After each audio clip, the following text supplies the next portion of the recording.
क्योंकि दान उस चीज का होता है जिसको देने वाला भी प्रसन्न हो, लेने वाला भी प्रसन्न हो, तब उसका सफल होता है। तो देने वाला दे रहा है, लेने वाला असंतुष्ट है, तो उस दान का फल नहीं मिलता। और लेने वाला बड़ा खुशी से ले रहा है, तो देने वाला संकोच मन से दे रहा है, उसके मन में ग्लानि है, मैं इतनी अच्छी चीज दे रहा हूँ, तो फिर भी लेने वाले के लिए नहीं करती है। तो देने वाला और लेने वाला जब दोनों संतुष्ट होते हैं तब दोनों के लिए बनता है।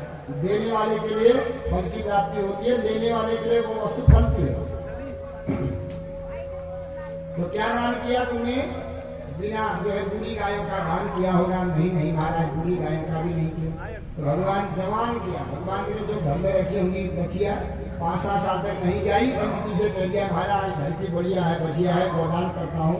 जो घर में न आई वो पंडित जी के घर भेजी होगी, तो पंडित जी ने जरूर श्राप दिया। नहीं महाराज पयस्विनी दूध देने आई। तो भगवान के लिए कैसा दान किया, दान बता। तब कहते हैं पयस्विनी तरुणी शील रूपा गुणोपन्ना कपिलाहीन श्रृंगी न्यायाधिकारूप्य पुरा सरचा दुकूल माला भरणा ददामि हम।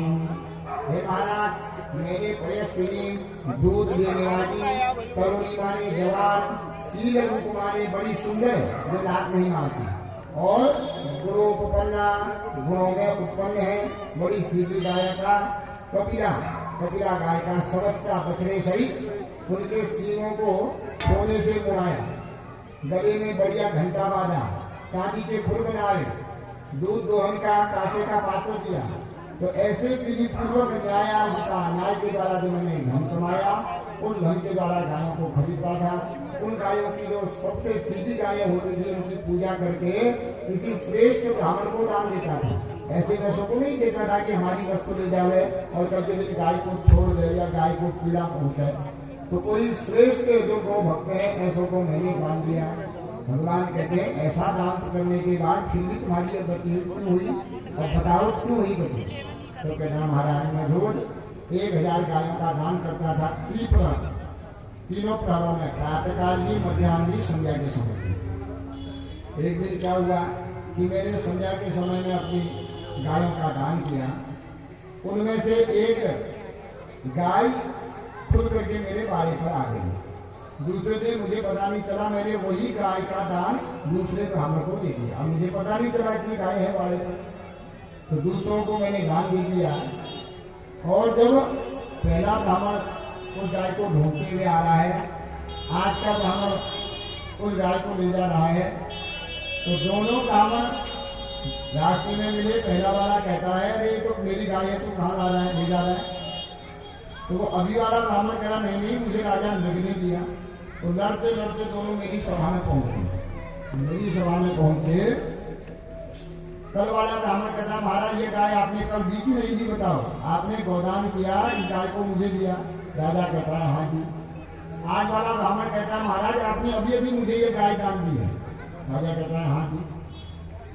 तो राजा दोनों की बात में हाँ है, तो दोनों ब्राह्मण श्राप देते हैं कि एक बार दी हुई चीज का दोबारा दान करता है तू, जो दान कर दिया उस पर भी हक नहीं होता, अधिकार नहीं होता, और दी हुई चीज को भी गा रहा है और उसको अपना अधिकार समझ के तूने हमको दे दिया। गिरगिट के जैसे रंग बदल रहा है, जा करके तू गिरगिट बन जाए। तो महाराज उन दोनों ब्राह्मणों ने श्राप के कारण आदमी गिरगिट बन गया। और जब मैं मर गया उसके बाद भी मैंने गोदान किए, लेकिन जब मैं मर गया, मरने के बाद धर्मराज की सभा में गया तो धर्मराज ने कहा देख तेरे पुण्य बहुत है पर पाप भी है, ब्राह्मणों ने तुझे श्राप दिया है, तो पहले सुख भोगना चाहता है कि गिरगिट बन करके दुख भोगना चाहता है। मैंने कहा महाराज सुख भोगने के बाद दुख भोगने में बहुत कष्ट होता है, और दुख के बाद अगर सुख मिल जाए तो आदमी समझ जाता है।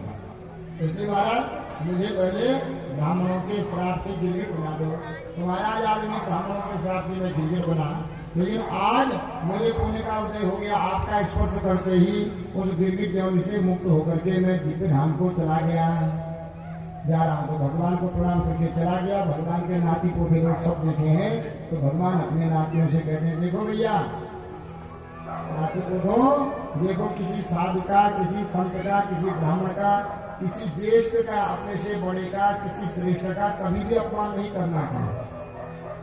अनजान में भी अगर अपमान हो गया तो उसको पाप का फल भोगना पड़ता है।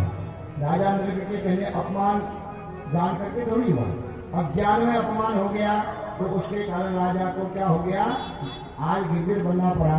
इसलिए हे राजन, इसलिए भगवान कहते अपने बच्चों से कि बेटा कभी भी ब्राह्मणों का अपमान मत करना। अब जन करहि वीर अपमाना, अब जन करहि वीर अपमाना, अब जन करहि वीर अपमाना, अब जन करहि वीर अपमाना, ज्ञानी सुसंत अनंत समाना, ज्ञानी सुसंत अनंत समाना, इंद्र पुलिस मसूल विशाला, इंद्र पुलिस मसूल विशाला, इंद्र पुलिस मसूल विशाला, इंद्र पुलिस मसूल विशाला, हरि को दंड हरि हरि गोदंड हरि चक्रारा, जो इनकर माना नहीं मरे, जो इन्हें कर मारा नहीं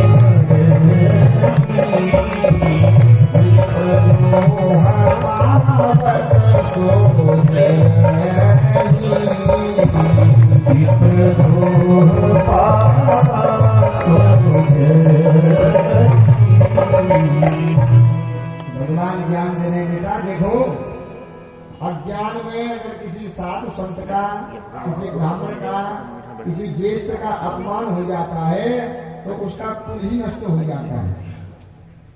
इस राजा ने अज्ञान के द्वारा अपमान हो गया, उसके कारण गिरगिट बनना पड़ा। इसलिए बच्चों आगे कभी भी साधुओं का, ब्राह्मणों का, अपने से ज्येष्ठ श्रेष्ठों का कभी अपमान नहीं करना, क्योंकि अपमान ही मनुष्य के पतन का कारण बनता है, नष्ट होने का कारण बनता है। तो सबको समझाया, सब उससे हिलाते हैं, हाँ दादाजी हम कभी अपमान नहीं करेंगे। अभी तो बड़ा से हिला रहे हैं, लेकिन 33 अध्याय बाद आप सुनोगे कि इन्हीं बच्चों ने सब जो ऋषि आए थे द्वारिका में उनका अपमान किया, और उन्हीं के अपमान के द्वारा आज श्राप को प्राप्त किया कि संपूर्ण यदुवंश नष्ट हो गया। तो अभी इससे हिला रहे हैं, हाँ दादाजी हम कान पकड़ते हैं, कभी भी हम किसी साधु संत का अपमान नहीं करेंगे। तो इस प्रकार भगवान ने उद्धार किया इस इंद्र का। अब कहते हैं महाराज, सुखदेव परीक्षित कहते हैं महाराज सुखदेव, हे सुखदेव गुरु जी महाराज, आप तो कृष्ण के चरित्रों को सुना रहे हैं, बलराम जी के भी चरित्रों को सुनाइए। बलराम जी का विवाह कैसे हुआ, बलराम जी की कोई लीलाएं सुनाइए। तब कहते हैं कि एक त्रेता युग के राजा हैं जिनका नाम है ककुदनी रैवत। इनकी एक पुत्री है जिनका नाम रेवती है, और जब रेवती विवाह के योग्य हुई, राजा ने देश विदेश में अपने घोड़े दौड़ाए, सैनिक दौड़ाए उस कन्या के विवाह योग्य वर ढूंढने के लिए, पर कहीं भी उस कन्या के लिए कोई वर नहीं है। और जहाँ बात भी होती है तो बीच में बात टूट जाती है, बारात निश्चित हो गई, आधे रास्ते में बारात आती है, आधे रास्ते से वापस चली जाती है। राजा बड़ा परेशान हो गया कि मेरी कन्या के भाग्य में विवाह है कि नहीं। बड़े बड़े संतों के पास चला गया, संत कहते हैं धैर्य धारण करो, इनका विवाह होने वाला है। ब्राह्मणों को दिखाए, बड़े बड़े ज्योतिषियों को ज्योतिषी कहते रहे इनका विवाह जरूर होने वाला है। कब होगा महाराज, लेकिन समय आएगा तभी होगा। तो कोई समय नहीं बताता, पर कहते हैं इसका विवाह जरूर होगा।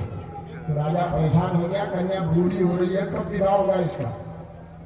तो राजा विचार करते हैं मैं तपस्वी हूँ, कोई नहीं बता पा रहा है, ब्रह्मलोक में ब्रह्मा जी से ही पूछता हूँ। ब्रह्मा जी ने मेरी कन्या बनाई है, इसका भाग्य भी जरूर लिखा होगा, पूछता हूँ कि मेरी कन्या के भाग्य में कौन वर है, विवाह है कि नहीं है। अपनी कन्या का हाथ पकड़ा, तपोबल के द्वारा ब्रह्मलोक में चले गए। वहाँ ब्रह्मा जी की सभा बैठी हुई थी, लगी हुई थी देव सभा। तो कुछ देर उस देव सभा के किनारे बैठ गए। थोड़ी देर में दीप सभा विसर्जित हुई। ब्रह्मा जी ने कहा, रे ककुर राजन तुम कैसे आए हो? तो राजा का सम्मान हुआ। राजा कहते महाराज ये कन्या तो आपने मुझे दी, पर जब से कन्या हुई है मुझे दुखी दुखी हूँ, क्योंकि पुत्री की जातो महती है चिंता, कस्मई चदास्यामी कस्मई चपदास्याम। महाराज कन्या क्या होती है? दुख का कारण होती है, क्योंकि कन्या पिता जब के घर में कन्या होती है तो पिता सोचता है कि यह मेरे घर की थोड़ी है, जो दूसरे घर की है, उसको अच्छे गुण दूं, अच्छे संस्कार दूं, अच्छा आहार व्यवहार इसको सिखाऊं। और जब कन्या सर्वगुण संपन्न हो जाती है, बड़ी हो गई, तो फिर भी पिता दुखी हो जाते हैं। क्यों? अरे कन्या तो मेरी बड़ी सुंदर गुण वाली है, अब इसके गुण के अनुसार इसको घर मिलेगा कि नहीं, इसको बर मिलेगा कि नहीं। और जब अच्छा घर बर मिल गया तब पिता और माता की चिंता दूर होती है। विवाह करने के बाद बर अच्छा नहीं मिला, सास अच्छी नहीं मिली, घर अच्छा नहीं मिला, तो क्या होता है? कन्या खरुनाम कष्टम, फिर कन्या का कष्ट माता पिता को मरने तक झेलना पड़ता है। लेकिन महाराज ये बताओ मेरी कन्या के भाग्य में विवाह है कि नहीं? तो विवाह की बात पूछी, ब्रह्मा जी ने पंचांग खोला, कहा राजन अरे इनका विवाह होने वाला, कब होगा महाराज? द्वापर युग में वसुदेव के पुत्र के रूप में साक्षात शेषनाग के अवतार है बलराम जी, और बलराम जी के साथ ही तुम्हारी पुत्री रेवती का विवाह होने वाला है। तब कुछ भी कहते महाराज सतयुग चल रहा है, कब त्रेता आएगा, कब द्वापर युग आएगा, द्वापर युग के अंत में चले आपको महाराज, तब तक तुम कितनी बार मर करके पैदा हो जाएंगे? ब्रह्मा जी कहते हैं तुम जितनी देर यहाँ पर बैठे हमारी सभा में तुमने इंतजार किया, इतने में त्रेता युग भी चला गया, जो है सतयुग भी चला गया, द्वापर युग भी जाने वाला है, अंत समय चल रहा है द्वापर युग का। और वही शेषनाग के अवतार बलराम जी का अवतार हुआ है द्वारिका में, सीधे जाकर के अपनी पुत्री का विवाह द्वारिका में बलराम जी के साथ कर दिया। तो दौड़े दौड़े अपनी कन्या को ले गए, बलराम जी के साथ विधि को विवाह कर दिया, अपना बद्रीनाथ जाकर के भगवान का ध्यान करके भगवान के धाम को चले गए। और बलराम जी हैं द्वापर युग के, और यह रेवती है सतयुग की। तो युग के अनुसार उम्र और लंबाई का भी परिमाण होता है। माने जो सतयुगी लोग थे उनकी उम्र होती है 1 लाख वर्ष की, और लंबाई होती है 28 साल की। तो सतयुग चला गया, त्रेता युग आया, जो त्रेता युग में उम्र होती है 10,000 वर्ष की, 1 शून्य घट गया, और लंबाई होती है 21 हाथ की, 7 हाथ बढ़ गए। फिर द्वापर युग आया, द्वापर युग में 1 शून्य और घट गया, तो उम्र हो गई 1000 वर्ष की, और लंबाई हो गई 14 हाथ की। और जब एक त्रेता युग जब गया तो उसके बाद 1 शून्य और घट गया, उम्र कितनी होती है? 100 साल, और लंबाई कितनी होती है? 7 हाथ। लेकिन भागवत में वर्णन है जब घोर कलयुग आ जाएगा तो उम्र उस समय होगी 10 साल की, और लंबाई होगी अंगूठे के बराबर की। बैगन के पेड़ में सुई लगा करके चलते जाएंगे। जब घोर कलयुग आएगा, कलयुग में पहले लंबे आदमी होते थे ना, लंबे चौड़े, अब धीरे धीरे घटते रह रहे हैं। तो ये क्या है? यह उसी कलयुग का प्रभाव है। कलयुग बढ़ते जाएगा, उम्र कम होती जाएगी, लंबाई छोटी कम कम होती जाएगी। तो ये बलराम जी है द्वापर युग के 14 हाथ के, यह 28 हाथ की दुगनी है। और बलराम जी खेलते हैं अपने मित्रों के साथ, कोई फल तोड़े या कोई लकड़ी फेंके फल तोड़ने के लिए, सब मित्र चिल्लाते हैं अरे बलराम जी तुमको तोड़ने की क्या जरूरत है, भाभी इतनी लंबी है, भाभी से बोलो, भाभी गोद में उठा लेगी तो तुम तोड़ लोगे। तो बातों में बलराम जी को चिढ़ाते हैं। बलराम जी को क्रोध के अवतार है, शेषनाग के अवतार है। नाग सर्प को थोड़ा छेड़ोगे तो सर्प क्या करता है? डंक मारने के लिए आ जाता है। तो बार बार में बलराम जी को चिढ़ाते हैं, अरे तुमको क्या जरूरत है, भाभी इतनी लंबी है, तुमको पेड़ पर चढ़ने की क्या जरूरत, तुमको ये तोड़ने की क्या जरूरत, ये करने की क्या जरूरत। तो बलराम जी को आया क्रोध, और मित्रों का क्रोध भर गए, और इनका हल और मूसल है, मूसल रख दिया रेवती के कंधे पे, और मूसल के द्वारा नीचे को छटकाते रहे। रेवती कम होते गई, और नापने लगे कितनी है। मित्र कहते हैं और कम है, और कम करो, अभी तुमसे लंबी है। जो है नीचे करते रहे। अंत में जब रेवती जी कान तक पहुंच गई तो अब कहते हैं कुछ कैसी है, अब कहते हैं महाराज अब जोड़ी फिट हो गई।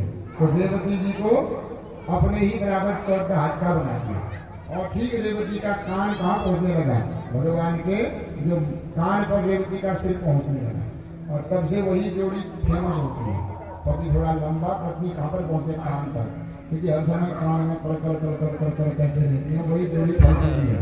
तो तब से क्या हुआ कि भगवान के कान पर वह कड़कड़ करने लगी और रेवती को देख करके बलराम जी को आया क्रोध कि पहले तो लंबी ठीक थी, बोलती थी तो मुझे सुनाई नहीं देता था, और आज तो कान तक क्या पहुंचाए तो हर समय कान में मंत्रवाही करते रहती है। मूसल लेके के तैयार हो गई तो भाग गई रेवती। महाराज अब बिना कारण के इन्होंने 28 से 14 हाथ का बना दिया है, और कहीं इनके सामने आई तो ये तो मुझे मिट्टी पर मिला देंगे। तब से रेवती कभी भी भगवान बलराम जी के मुख पर नहीं आती है, और बलराम जी सामने हो तो दरवाजे के पीछे छिपी रहती है। कभी वृंदावन में जाओगे, पूरे दाऊद में जाओगे या कहीं भी भगवान बलराम जी का मंदिर है तो बलराम जी तो सिंहासन पर बैठे रहते हैं, और रेवती बिचारी दरवाजे के पीछे छिपी रहती है। अरे न जाने किस समय अपना मूसल मार दें, किस समय अपने हल के द्वारा जमीन पर गिरा दें। तो इस प्रकार बलराम जी का विवाह हुआ। बलराम जी का जब विवाह हुआ कुछ समय बाद बलराम जी कहते हैं, कन्हैया मैं कुछ समय के लिए मथुरा जाता हूँ, द्वारिका छोड़ करके मथुरा जाता हूँ। तो भगवान कहते हैं ठीक है दाऊ भैया, गर्मियों की छुट्टी भी हुई है, चले जाइए। तो मथुरा पर आ गए दाऊ भैया। उन्हीं दिनों एक काशी का राजा है जिसका नाम है काशीराज नरेश। तो काशीराज भगवान से द्रोह करता था, और वही काशी में एक पौंड्रक नाम का दैत्य रहता था। ये भगवान श्री कृष्ण से जलता था, तो इसने क्या कर दिया, अपने को भगवान सिद्ध करने के लिए अपने 2 हाथ और जोड़ दिए, अपने लिए उड़न खटोला बना दिया गरुड़, और एक चक्र बना दिया बटन के द्वारा, बटन दबावे तो चक्र चढ़े। तो सारे काशी में कह दिया कि मैं भगवान हूँ। कृष्ण कहाँ भगवान, मैं ही भगवान हूँ, मैं ही भगवान हूँ। इलेक्ट्रिक मशीन है, उस गरुड़ पर बैठा बटन दबाता है तो गरुड़ उड़ने लगा, चक्र चलने लगा, सब कहते थे 4 हाथ वाले यही पौंड्रक ही भगवान है। तो सारे काशी में पौंड्रक की जय जयकार होने लगी।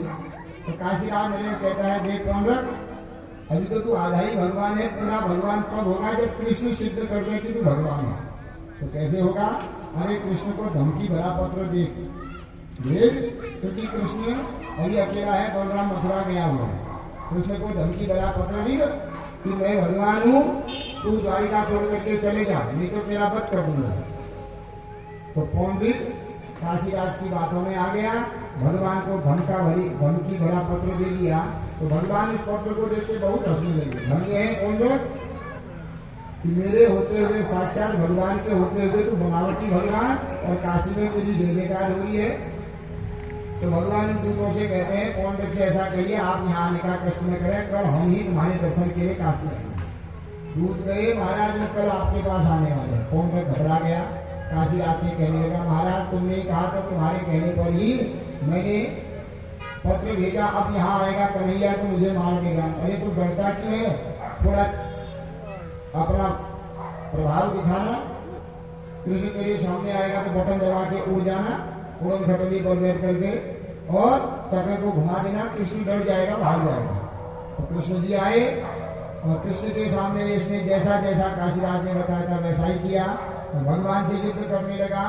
तो भगवान विचार करने लगे कि मुझे बनने में, मेरा जैसा बनने में कितना इसका ध्यान लगा होगा।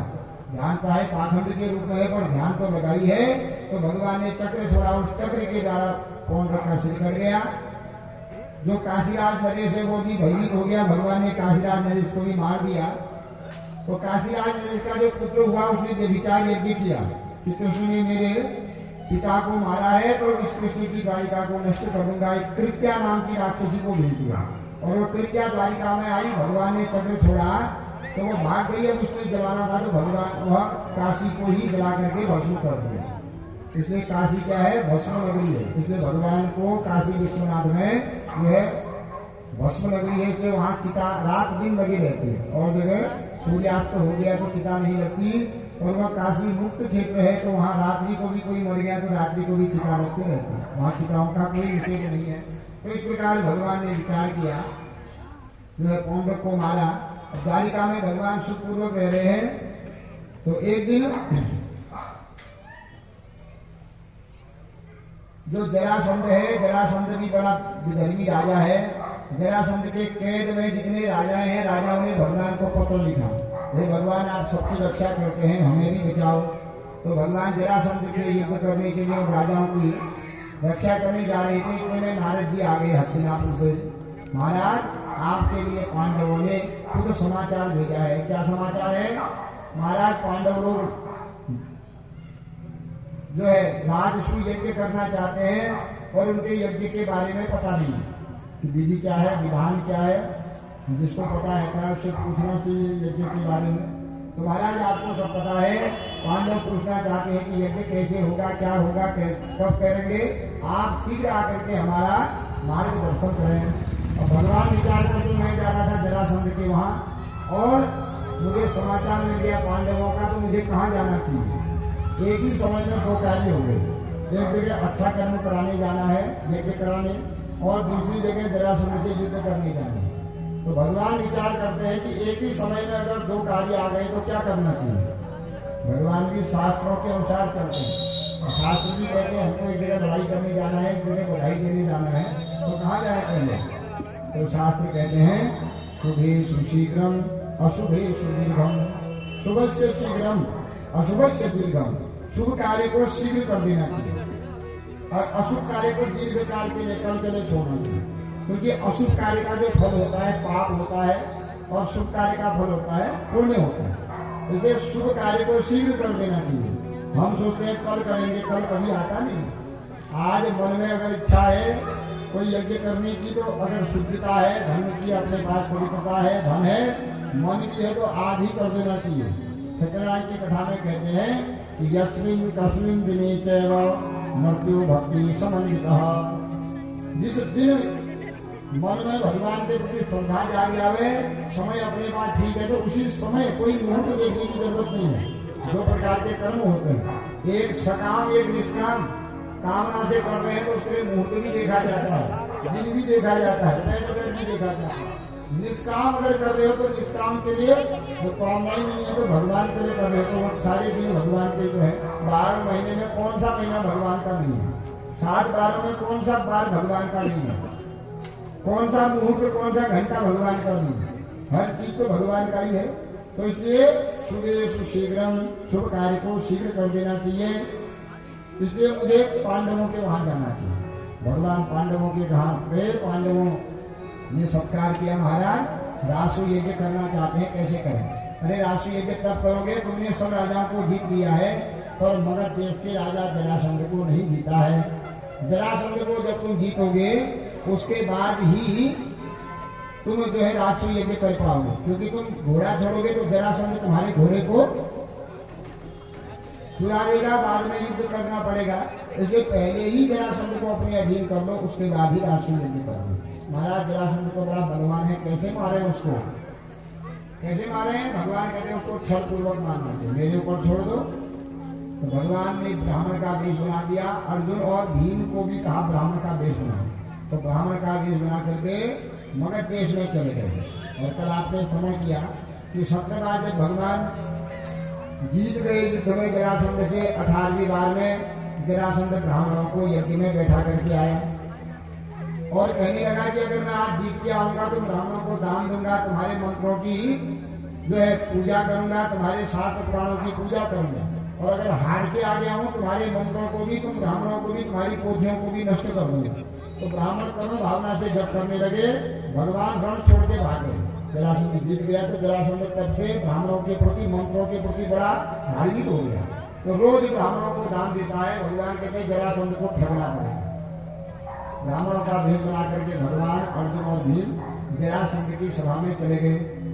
सबकी बारी आई, जरासंध अनेकों दान करता है, सबसे आगे भगवान है, तो भगवान के सिर नीचे करके हाथ छोड़ दिया। जरासंध कहता मांगो ब्राह्मण देवता, तुमको क्या चाहिए। जरासंध के आगे जिसने एक बार मांग दिया उसको दोबारा मांगने की जरूरत नहीं है। क्या चाहिए तुमको बताओ। तो श्री भगवान वाच्य, भगवान जरासंध से मांग रहे हैं युद्धम नो देहि राजेंद्र